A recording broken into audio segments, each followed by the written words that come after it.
Grüß euch miteinander, liebe Zuschauerinnen und Zuschauer und liebe Zuhörerinnen und Zuhörer. Herzlich willkommen zu der Sendung «Zusammen im Zentrum». Wir haben heute einen Wirtschaftsprofessor da, und zwar einen Berner, der aber auch viel in Amerika ist, der Urs Welchli. Herzlich willkommen. Herr Welchli, kommt ihr von Rochester oder kommt ihr von Neuenburg oder kommt ihr von Bern? Wir sind nämlich an allen Orten Professor. Ich komme ganz langweilig vom Muri. Dort, wo ihr wohnt, genau. wo ihr seid aufgewachsen. Korrekt, ja. Ja. Dort habt ihr ein Haus gekauft, oder eine Wohnung, gerade neben euren Eltern. Seid ihr dort mehr Berner als Amerikaner? Ich bin durch und durch Berner. Ja.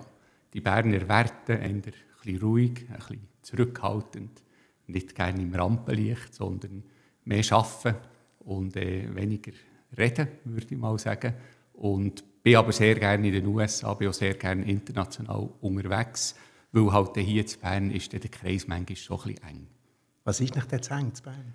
Ja, zu Bern, denke ich, tun wir immer sehr gut auf sehr hohem Niveau uns beklagen und vergessen vielleicht manchmal, wie wunderbar dass wir hier haben, wie wunderschön dass wir hier leben können, was für uns einfach alles selbstverständlich ist. Und ich denke, dort hilft es halt immer, den Horizont zu erweitern, sei das in den USA, aber bei mir jetzt auch familiär mit meiner Ehefrau, die kommt aus China. Wir haben einen starken China-Zusammenhang in dem Sinn, zu sehen, wie man an anderen Orten lebt, wie man es wunderschön kann haben, aber wie es immer wieder schön ist, heimzukommen. Und das ist etwas, was ich als wahnsinniges Privileg mitnehme. Ja. Jetzt bin ich ein bisschen indiskret. Also eure Frau Chinesin, habt ihr jetzt Amerika auch nicht gelernt kennen? Die habe ich in Amerika lernen kennen, ja, genau. Ja. Ja. Wahrscheinlich auch ein Finanzgenie.